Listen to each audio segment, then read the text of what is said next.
I was watching Landman on Paramount Plus. I've never had a reason to ever subscribe to Paramount Plus. But I was watching Landman on Paramount Plus, and it's one of the rare few shows that I actually like. I don't watch TV much. I did watch a little bit of TV over the weekend, and Landman featuring Billy Bob Thornton, and it's about the oil fields and all of that stuff. It's an incredible show. So outside of the Landman, my other favorite show is The View. Now, at first I was trying to figure out whether or not The View would be canceled or not.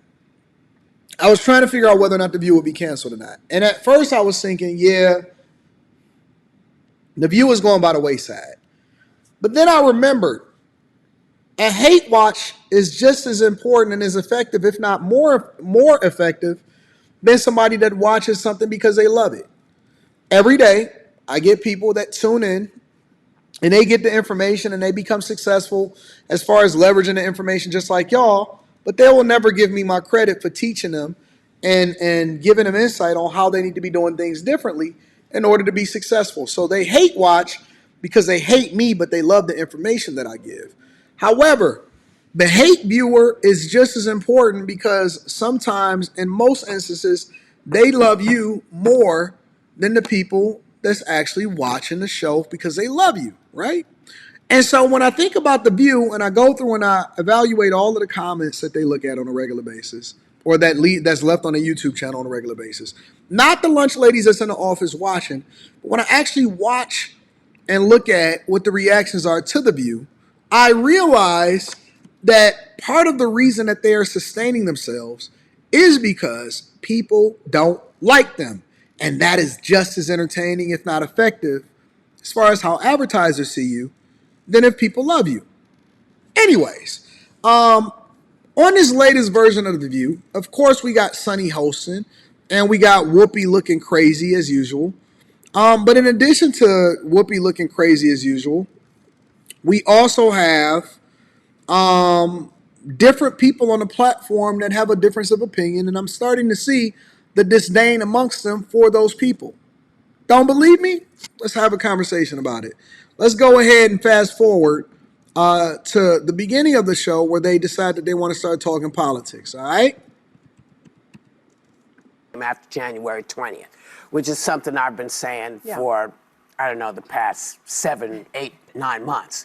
Because you don't ever know what's going to happen with an election. You can hope and plan, and when stuff goes down, you got to make a decision. We're not going to know Jack until January 20th, until he's in. You're not going to know what's going to happen. You know exactly what's going to happen.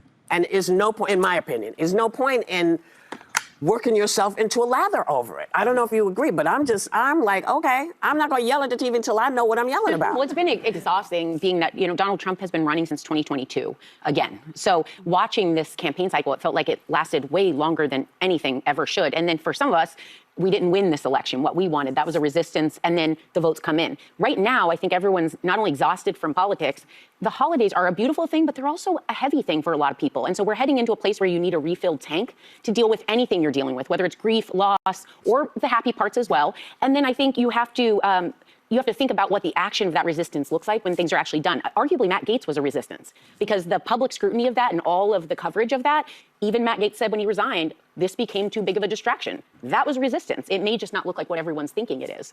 He didn't resign because he was a distraction. He resigned because he wasn't going to get confirmed. But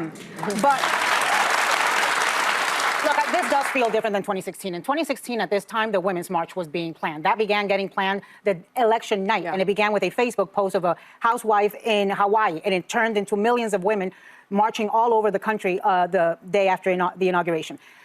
I think, look, we're all 8 years older. I think a lot of us are still apoplectic that America voted against a qualified woman again and put in, this racist, misogynist, and they don't care. And so it's like, so it's tiring, it is exhausting, it is disappointing. I think this election cycle was an emotional roller coaster, right? We had Joe Biden, the debate, 2 assassination attempts, Kamala coming in and running hard, leaving it all on. I agree. Anna is insufferable also. But I haven't deep dove into her yet because Sunny Hostin is the most insufferable at the moment. So second place don't get as much visibility as the first place victim Olympian. And they still talking about racism. These privileged people, this diverse panel of hyenas and lunch ladies, is still talking about racism and being a fascist. And they're not talking about the Israel war. They're not talking about immigration. They're not talking about inflation. They're not talking about the cost of living. They're not talking about any of that. They give 90% of the talk time to the hyenas that lean into the victim Olympics, which makes it even more entertaining, in my opinion, and 5 to 10% of the talk time to the people that actually have an objective view. The field for 107 days. And then we thought she was going to win, like we did with Hillary in 2016, and she didn't. So I think people are exhausted. I think they are looking at, taking care of themselves before they take care of America, right? I got to breathe. My mental health has got to be in a good place. My physical health has got to be in a good place. That doesn't mean we're going to tune out for 4 years, but it means we're going to take some bubble baths for a little bit. Yeah. Bubble baths.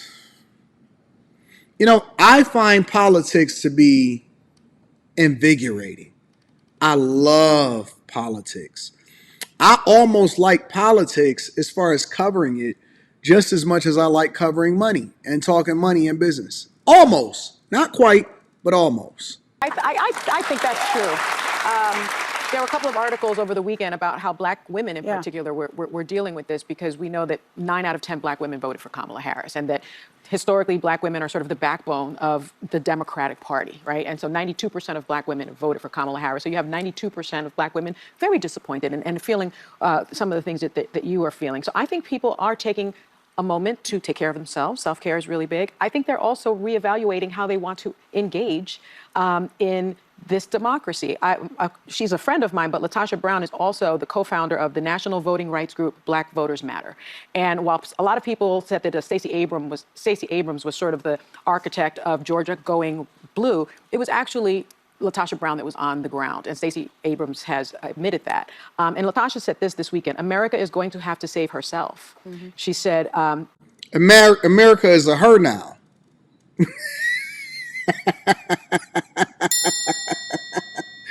America is a she now. So America is a he, she. So America is trans. I mean, I could be off. So America is going to have to save herself now. So now America is gay. America is sassy. America like to play in women's sports. You see how they throw these little subtle things in there to try to get you to emotionally respond to certain things? Listen, one thing was right that she said, in that 91% or almost 92% of black women voted for Kamala Harris, which basically tells you that you cannot follow women in any way, shape, or form, especially black women. Oh, Anton, why are you singling this out? Because you singled yourself out when you wanted to vote for somebody at a 91% clip.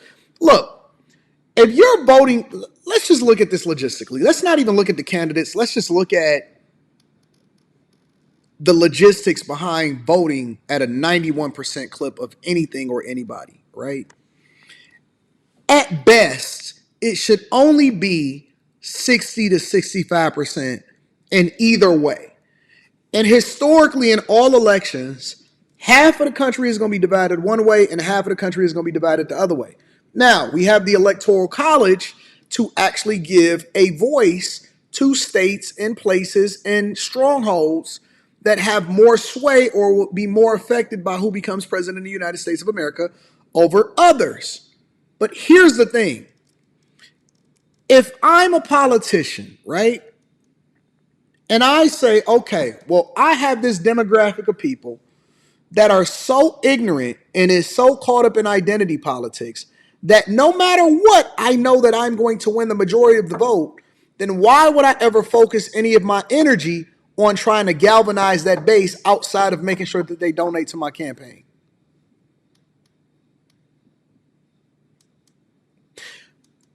Umar Johnson is one of the biggest grifters and finessers that I've ever seen in my entire life, personally. That's my opinion. But Umar Johnson was right about one thing. He said, listen, why would you vote for a person? And he broke down some other things, right? But largely, this was his main thing. Why is one demographic of people or one culture of people, black people in particular, automatically tying themselves to a party and dedicated to a party which we've historically been conservative, but you're giving them your vote, which then don't require for them to ever have to do anything to win your vote except for have rhetoric that says that I want your vote? If you are automatically in this group, and if you're men, which we all know that the greatness of a culture, and this is one of the reasons why we're so behind as a culture, if the men themselves are the litmus for how strong a community is, and those men, those very men are following their women to the polls and looking at entertainers and the Roland Martins and the D.L. Hughley's and the Steve Harveys and the Ricky Smileys for insight on how they're supposed to vote. And then I get a majority of these men that then come on my panel on Monday night and I say, hey, well, why did you vote for a woman to lead you? And they say because of reproductive rights. Then that shows you how weak the culture is. That's why I have no problems with walking past some of these people that be preaching on the side of the road, or that is standing and interrupting good white folk and Hispanic folk and Asian folk and black folk that are going to work every day. And they are sitting there preaching on the street corner, and they dusty and they got BDBs in their head, and they say black power, or they say I'm a Israelite, or whatever, so on and so forth. And I look at them and I laugh in their face, because I realize that you have no power, because everything that you're doing is being told to you, and you have no ability to be able to affect what it is that I got going on a daily basis. And so I laugh at you. Can't even mobilize enough to even get a following so that you can try to say something that'll be relevant enough for people to watch. If you are voting for anything or anybody at a 90-something% clip, then there is no debate and there is no demand, and there is no requirement for them to have to earn anything for you, because they already know that they got you sold up. The main demographic that it worked on was black women and black people as a whole. 100%. People can rely on black women to lead change, but the next 4 years will look different. That's not a Herculean task. That's for us. We don't want that title. I have no goals to be a martyr for a nation that cares nothing about me.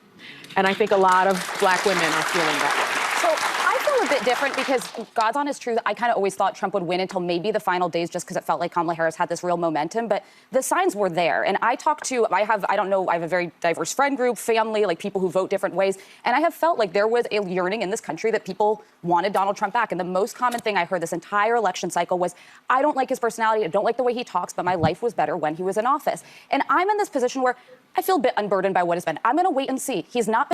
She uses a Kamala Harris. I feel a bit unburdened by what has been.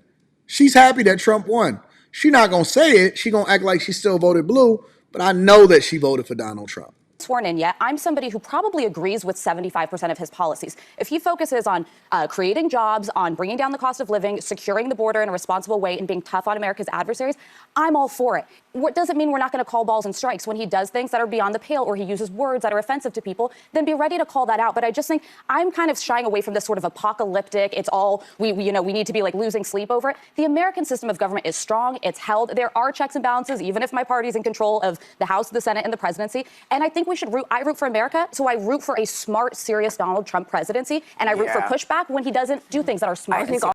And you see how they start over talking her, and she never gets an applause. She never gets an applause. All those things are great to dream about, and they laugh at her. She's the only one that relatively makes the most sense on the panel. Now, I know it's a lot of people that say, oh, she traded against Trump and all this other type of stuff. I'm going based off of what I'm observing here right now. She's the only person that makes sense on the panel. they're great. I mean, we could take that for 4 years and or just engage in the process. As I've always said, this process was handled without me. Yeah. What do you mean? You was Because a the vote. things I was looking for, and I listen to people make fun of it. It's not about race. It's not about misogyny. It is for me. Translation, I am a racist and I play identity politics. I'm a racist and I play identity politics is what Whoopi Goldberg is telling you right here, right now, to your face. She's telling you that she's a feminist and she's aligning based off of identity politics. She's not hiding it. She's telling you to your face. So y'all need to stop trying to please these people that don't care nothing about you. It is for me because that's how you see me first. So that's how I have to respond to you. And I don't think this is what you're saying. I want to be really clear because you know how they like to always put us, oh, and she was mean to her. Yes. I understand all the things you want to see him be. I understand all the things that he promised he would be and he wasn't. And now that he has been given carte blanche, I'm not going to waste a lot of time on what he might do. But at the I'm gonna wait because I need to see what he will do so that I know what I'm going to do. That's in many ways my point. But we can sit here and we could be apocalyptic about what he might do, but I also think there's a moment for self-reflection. I felt as unrepresented by Biden when I would talk about, I care about the border. Why did you wait till 3 years in to do it? I care about the cost of living. But why aren't you talking about it? Why do they keep cutting her off? Why do they keep shutting her down? Why do they keep interrupting her when she is the only person that is making sense? And the minute that she started to hold Biden accountable, the minute that she started to pay attention to the Democratic Party and say, I'm self-reflective, but I didn't feel represented by this current administration that's still in office right now, that didn't do anything about the border and didn't take care of this and didn't take care of that, they automatically starts to overtalk her every time. We've done all of that, and we're talking about how this respect comes to you, how it comes to me, how it comes to you. We're looking at different things. You're hearing different things than I'm hearing because you're not listening for the same things. We just aren't, and that's okay. I have a lot more understanding about what you're looking for than most people have what I'm looking for. Yeah. No, This is all word salad. She went to the school of Kamala Harris. Yeah, so I think what we're all saying is we're going to sit and watch. We're going to wait and see because we can't do anything else except. I'm not going to wait and see. I mean, this guy's told us he's a retribution. He's what going to be a dictator. Like, There's nothing to be done until you know what you're fighting. It's pissing in the wind doesn't help. You just get a wet face. But I mean, what I'm saying is I have no false expectations that at 78 he's going to all of a sudden turn into another human being. And I'm not going to spend Hyenas. Hyenas. I spent weeks telling people that he was apocalyptic. I'm not going to change now because it's still the same man. Treating every single thing like I think that's when we lose credibility. Well, here's the thing. You lose credibility in many different ways. If you don't know what you're talking about and you accuse him of something, then they're going to blow it back. That's why I say we need to wait and see exactly what you're going to do. Are you coming after all the folks that come to this country for a better world, who come here to work? What are you going to do with all those folks? What are you going to do with those jobs? Send them back to where they came from and we're going to tax Mexico for letting them walk through the streets of Mexico City over here into the United States of America. When you take all these people away, when you talk about getting rid of folks, you better know what your back game is going to be before you talk about what you're going to do until you know what you can do. And you know what I can do. You know what I must do. Yeah. Right this second. What must I do? Be quiet and live your privileged life. I think that The View is becoming insufferable, but it's great must-see TV. I love The View. I think that it's my new favorite program. I love The View.